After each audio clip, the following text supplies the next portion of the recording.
Hi, everyone. Thank you for coming and welcome to the SHIELD mini conference, Therapy Bots in the Future of Mental Health. So I'm Angeline Corvaglia. I'm the president of SHIELD. As I wrote in the chat, I'm in Italy, in southern Italy. And I really love for you to add information where you're joining from, as I put in the chat. Thank you for doing that. Australia as well. We have all the way Texas to Australia. Amazing. Thank you to both of you early and late in the day. Yeah, and of course, when I'm talking, please add your thoughts on what I'm saying. It's a webinar, so I can't hear you, but I would love to see at least what if you have any comments. And obviously, feel free to add your LinkedIn handle if you'd like to have new connections. So going to the topic, which I'm going to tell you about why I think these conversations are so important. In the last 3 years, we've watched artificial intelligence evolve at a speed that very few had predicted. The change isn't just in the raw power of AI tools, it's also in accessibility. That AI has become more widely recognized and utilized, and it has moved beyond a technical tool in the background that was only appreciated by a handful of individuals to a seamless part of our everyday lives. This was all made possible largely by a singular turning 2022 by OpenAI to release ChatGPT to the world for free. This monumental step not only gave large parts of the world access to an incredibly powerful AI system, but also made them aware of its existence in the first place. So, for the first time, AI could easily be a part of our everyday lives because we didn't need to be technical experts to use it, and the financial barriers were significantly decreased. It's obviously impossible for me to fully capture the implications of this development, and that's not the scope of this talk. I could talk about a lot of different directions, but I do want to focus on one critical question. How is AI beginning to replace human connection and support? And what does that mean for individuals, societies, and the future of mental health? This is a conversation we need to have. It's not about the debate of humanity versus innovation. It's about a massive global human change that's already underway. We have learned in previous SHIELD talks while people like me debate the ethics and correctness of AI and AI versus humans. Other people around the world are already using it to replace human connection. Tara Steele of the Safe AI for Children Coalition has talked about how people use AI to resurrect loved ones that they lost.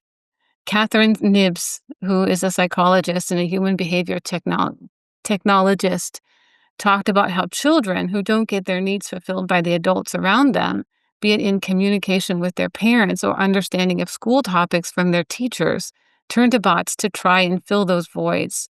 Jennifer Kaberi of Mtoto News talked about how African children use the free and easily accessible ChatGPT to learn languages.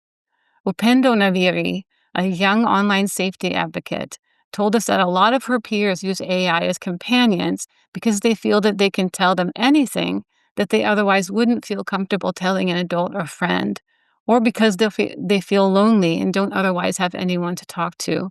And of course, as we will hear from our expert speakers today, people around the world are also using AI chatbots to get mental health support. I've personally spoken to people in the US, UK, Italy, France, Uganda, Kenya, Nigeria, Zimbabwe, India, and Australia, who've all given the same messages about how the people in their communities are using AI to fill the gaps in human connection and the mental health system. There are, of course, differences in the different cultures as to what people use AI for, but I don't believe there's any part of the world that hasn't, at least to some degree, started using AI as a form of emotional connection or support. And all of this is happening in the backdrop of a society and governing bodies that were fully unprepared for the dramatic change that these AI tools were bringing, both to individuals and to communities. So we're at a point where we can see that the widespread use of AI is having massive ramifications across all levels and areas of society, but we don't yet know precisely what those are. We can't answer the simple question, is it bringing more benefits or more harms? As Lisa Levasseur from the International Safety Labs pointed out in our February conference, we don't have agreement on what the risks and the related harms are. And if we don't know what the harms look like, how can we measure them? If we can't measure them, how do we know what to do about them? How do we know when to intervene or even what to monitor? Without clear definitions and metrics, we risk either overreacting to imagined threats or underreacting to real ones. And even if we reach consensus on these points, the subsequent process of conducting the research, conducting comparative studies, and obtaining peer reviews takes years. Without this, however, any action that we take within our societies to increase our well-being and or decrease harms from these AI systems are based more on feelings and instinct than scientifically tested strategies. We need to move beyond vague concerns and start building shared frameworks for identifying, tracking, and responding to harm, especially in areas as sensitive as mental health. And I'm very grateful for the speakers of today who are already taking steps in this direction. The next session is with Genevieve Bartuski and Caroline Freeman, who will explore how gaps in mental health systems in the US and UK ripple into the societies and are also global trends. This context will obviously help explain why many people are turning to AI in the first place. Dr. Glenn Lipson will take us deeper into what this means for forensic and clinical practice, because these aren't abstract questions. They affect real-world decisions about care and accountability. We also have two psychologists in training, Lei Raiza Zevoukoulakos and Tanuja Adigopula, who are going to share how the availability of ChatGPT has changed their professional perspective. I'm also really happy we have the tech side represented.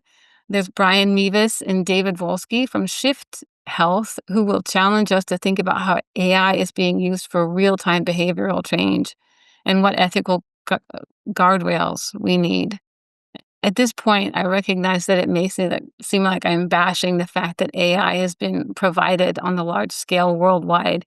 I do want to point out that I do see benefits of AI, and I think that it can genuinely solve gaps that humans have not been able to fill. The fact is that children will always be unwilling to talk to their parents about some things. Teachers will not have enough time to meet all of the needs of each individual student. People will always feel lonely or unable to cope with the devastating loss of a loved one. And mental health systems are not magically going to be able to cope with the needs of the massive portion of the population who need support. AI can help with that, but we must be sure it's done in the right way. And I'm a former CFO, so I spent years of my life trying to comb the financial results of my company for negative developments that we were overseeing. I've also experienced it firsthand how much damage unnoticed or underrepresented risks can have when they are allowed to snowball out of control over time. I'm therefore pre-programmed to do the same when I see these massive developments in AI. I look for negative consequences that others are largely overlooking, or I perceive it to be overlooked. And once I see them, I try to get as many people as possible to notice. That's one of the main reasons that we've organized this mini conference, because awareness matters. Regarding AI in society, I've been intensely looking out for unseen or underestimated adverse developments for around 2 years now. One of the most important things I've noticed that there are many people and organizations that are doing the same. Their voices are often drowned out by the incredibly loud voices of technology company. And this is because, and obviously this is to be commended, that they've achieved the incredible feat of creating tools that meet basic unspoken needs of large numbers of people everywhere in the world. And they've managed to diffuse them at a previously unimaginable speed. People are using these tools because they need them. And people around the world obviously have very base needs that these tech companies have met. So the voices of certain technology companies are heard around the world, and the efficiency of their medium makes them the loudest. And there are many, many voices, more voices that are expressing different opinions and asking for reconsideration, but they're not being amplified in the same way. And this is leading to an imbalance of who decides how the technology that shapes our lives and impacts our mental health is created. And this leads me to today's topic, therapy bots and the future of mental health. I just want to look at all of these developments I've described and kind of talk about what that means for the provision of mental health support and use it as an example of why these issues we're talking about today and the conversations that they will inevitably bring up, why they matter. I'm not a mental health professional, so I see myself as expressing it kind of from a grassroots perspective, from the voices around me. We have mental health professionals later on today. Just to have said that, we are living in a moment where the demand for mental health support is skyrocketing, and the systems we have in place, whether public, private, or community-based, are simply not equipped to meet that demand. The reasons are complex: lack of funding, stigma, shame, shortage of trained professionals, cultural barriers, and the sheer scale of the need compared to the resources that have been allocated to meet it. And into this vacuum, AI has entered, not as a planned solution, but in the first moment as an accidental one that creative users have openly welcomed as a way to get support they otherwise feel they don't have. AI chatbots, both specialized therapy bots and general purpose chatbots, are now being used by people who would otherwise have no access to mental health support. Of course, we must distinguish between two types of tools that have emerged. Specialized therapy bots are deliberately planned solutions by companies to address the mental health crisis. To be clear, when I'm talking about this category, I'm not only including the clinically focused ones like Shift Health, but also these general AI companions like Character AI and Replica that offer therapists but are built on very different priorities. So unlike the clinically focused solutions, which are often developed in consultation with mental health professionals and designed to follow therapeutic protocols, platforms like Character AI and Replica are primarily optimized for user engagement and emotional bonding. Their goal keeps users interacting by creating customizable, emotionally responsive characters that feel personal and familiar. Therapy bots are created in this context. They may offer comfort, companionships, or even advice, but they're not bound by clinical standards, nor are they typically transparent about their limitations. In some cases, users can design their own therapist personas, which may introduce personal biases or unhealthy patterns. And because these platforms often prioritize emotional intimacy over safety, they can blur the line between support and dependency. And this isn't just a theoretical concern. I think a lot of people around the world have heard of Megan Garcia, who spoke at the February conference. She filed a lawsuit against Character AI after her 14-year-old son, Sol Seltzer, died by suicide following an emotionally intense and romantic relationship with a chatbot modeled after a fictional character. The chatbot was Character AI. The bot told it loved him, encouraged him to come home, and responded to his suicidal ideation with messages like, "Please do, my sweet king." And then he took his own life. Megan's lawsuit alleges that Character AI was designed to blur the line between humans and machines, exploiting the psychological vulnerabilities of adolescents. She argues that the platform lacked adequate safeguards and allowed minors to engage in emotionally and sexually charged conversations without meaningful oversight or intervention. The case is a tragic reminder of what can happen when platforms designed for entertainment or companionships are used, intentionally or unintentionally, as substitutes for mental health support. When users turn to these bots in moments of crisis, they may receive responses that feel emotionally validating but are not clinically safe, not trauma-informed, and not accountable to any therapeutic standard. One of our speakers later in the day is Alison Van Gordon, and she will show us why this matters so much in eating disorder treatment, where AI-generated advice can have life-threatening consequences. And there's also a massive public reliance on general-purpose chatbots like ChatGPT for mental health, which I call the accidental solution. I have never seen these statistics, but I've heard multiple times that mental health support and companionship is the number 2 main use of ChatGPT. So whether it's true or not, it's a massive, massive way it's being used. These free general purpose chatbots, which are often provided as a part of work or school accounts, or embedded in tools that users have incorporated into their daily routines, such as social media and instant messaging apps, are widely being used in a way to get support people otherwise feel they don't have, like I mentioned before. that's essentially putting the technology into a critical role it was never designed for. Their constant availability, seeming lack of judgment, inexhaustibility, and easy access make them nearly irresistible. For someone who's struggling and has nowhere else to turn, that can feel like a lifeline. And honestly, in some cases, it genuinely is. I know people who have gotten through very difficult times in their lives with replica of it. So, whether by design or by default, AI platforms are stepping into roles that require a level of care, responsibility, and oversight they were never built to provide. That's why we need to ask harder questions. What kind of emotional support are these bots offering? Who decides what's appropriate? And how do we ensure that vulnerable users aren't misled by systems that feel therapeutic but aren't designed to be? I've personally been there where I didn't know where to turn in the middle of the night, and I had to fight against the voices inside of me that were telling me just to open up Gemini and talk about it with my problems, uh, talk with it about my problems. I didn't do it though, because as I mentioned earlier, I'm hyper focused on the risks of opening myself up to a bot with questionable training, control mechanisms, and privacy assurances. But that's just me. I'm fully aware of the fact that I'm in a minority. A huge problem I see, another problem, but others don't have the awareness to see, is that therapy bots are treated as if they're neutral tools, but they're not.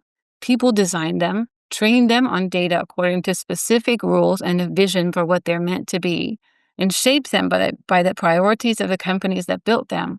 And those priorities are not always aligned with the needs of the people who use them. This obviously can cause a number of issues. For example, that means the AI bots may not understand or validate how people express distress across different urban realities, or the needs of society based on different religious foundations, varying levels of family connection. We have people here from different countries and different cultures, and these differences can lead to emotional and psychological needs that are quite distinct from those in Western context, where the therapy bots are designed. Thank you very much for the comment. Nobody is neutral. That's true, not even the therapist. I do think that the therapist will generally act within their own context. So I think this is, at least the therapist will understand the cultural context of the people that they're with. And I do think that's quite important. And as I say, I'm not a mental health professional, but I think this is one of the big risks of these bots as well. And people around the world continue to use them, not because they believe that bots are perfect, because they don't have another option. And that's why this is where I think we need to shift the paradigm and shift how we're talking about it a little bit. Because it's not possible to treat any problems arising from these therapy bots as purely AI related, because the widespread availability of AI has created this seemingly quick solution to already existing problems in a lot of cases. Now we need to work together to find a new approach that recognizes the realities and challenges that people are experiencing, the diversity of human experience, the complexity of mental health, and the importance of context. The dominant narrative at the moment is that innovation should be fast, disruptive, and driven by market forces. And there's a place for that. But when it comes to mental health and when it comes to people's lives, we need a different kind of innovation, one that's slow, inclusive, and grounded in care. I'm just reading the book Empire of AI by Karen Howe, and I was very struck by one of the things that she quoted in there is that, the fast, big, what we're going for with AI doesn't have to be the way forward. A lot of the needs in a lot of cases, for example, with mental health, is for smaller models. Yeah, that they're just less exciting for a lot of people in terms of money and research. So we need to ask, where should we let innovation fly and where should we put protections in place? As I previously said, we need to know about the risks that are already embedded in these systems.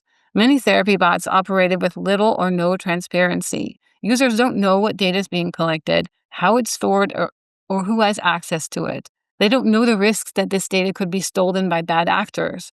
When someone shares their trauma with a bot, they're not just giving away data, they're exposing their most intimate selves, and the vast majority of users are not aware that other people can see that, could see that, not always, could.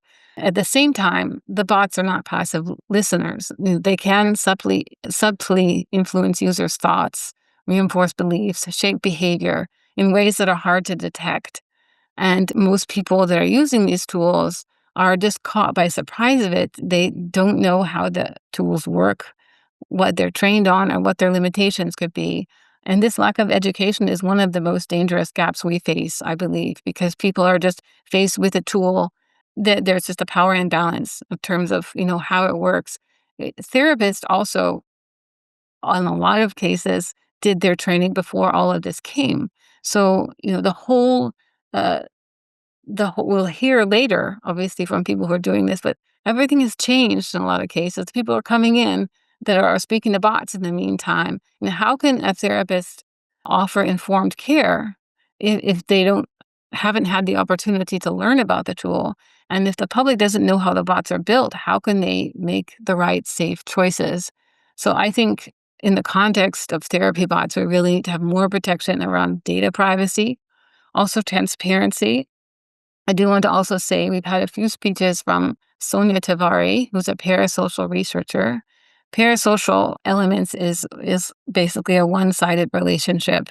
This is, for example, the emotions that we feel towards a book character or a movie character or a star or something. And it feels emotional connection that's only one-sided.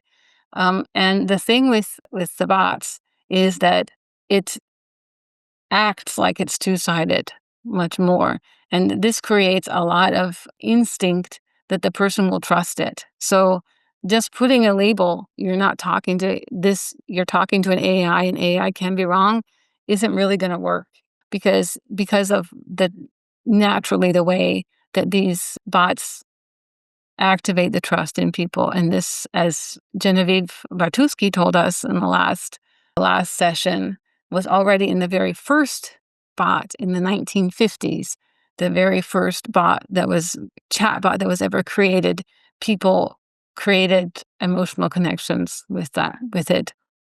And then there's the issue of accountability, that there needs to be somewhere to go when something goes wrong, and there needs to be someone who's held responsible.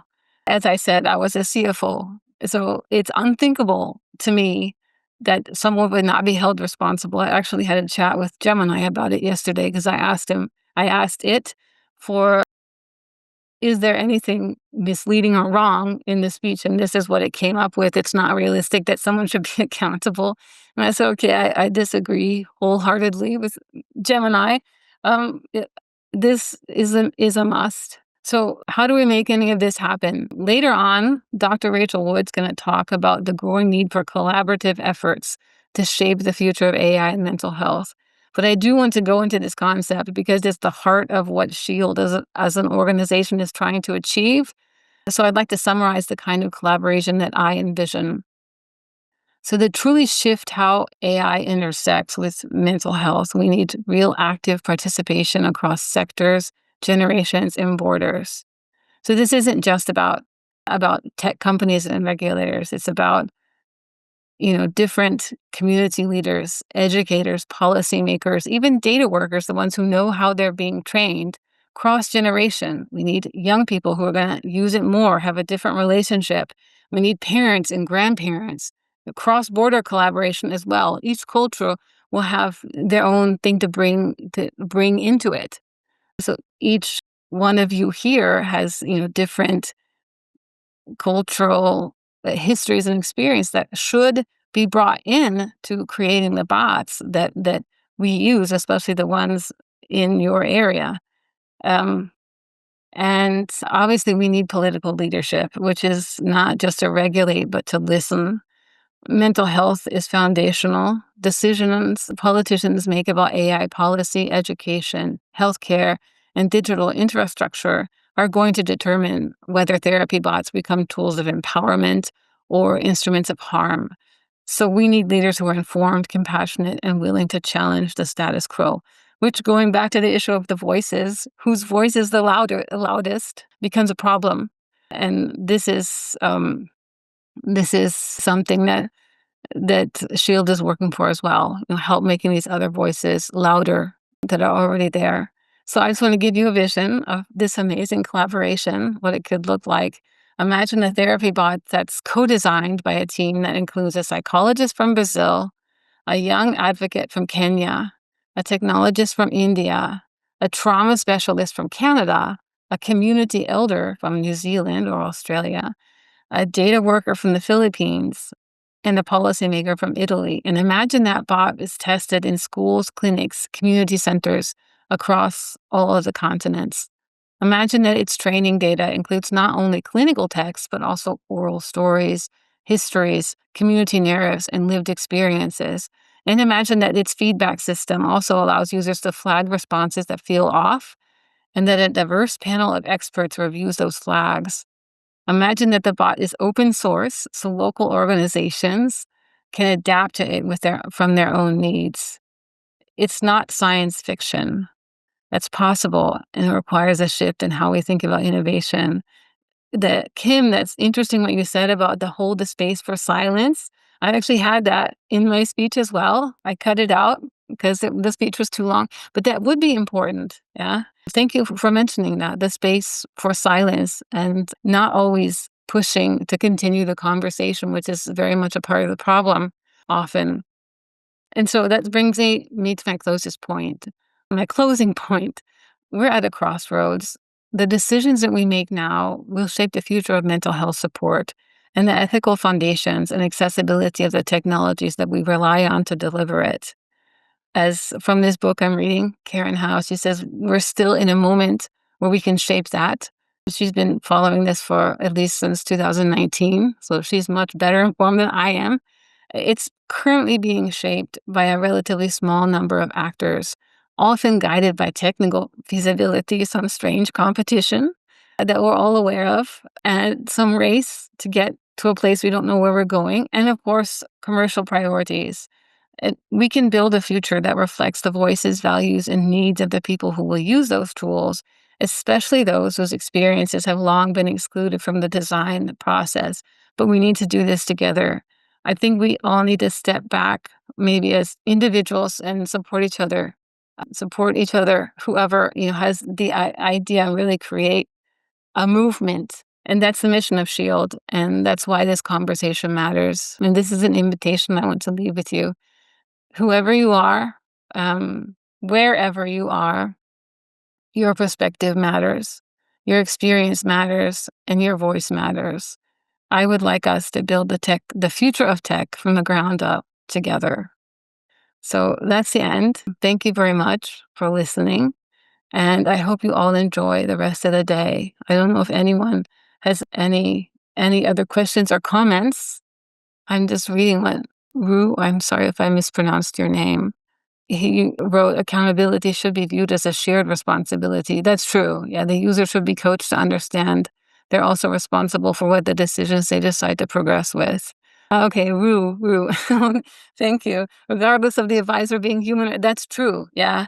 Um, eh, Users do need to be more empowered. And one of the things that I feel very strongly about is that we need a tier of AI education that's not created by the tech companies. There needs to be something that we trust worldwide, a kind of framework and basis that can easily be integrated by the different cultures. That's another thing I'm working on, because users need to be able to know what they're choosing exactly. Thank you again.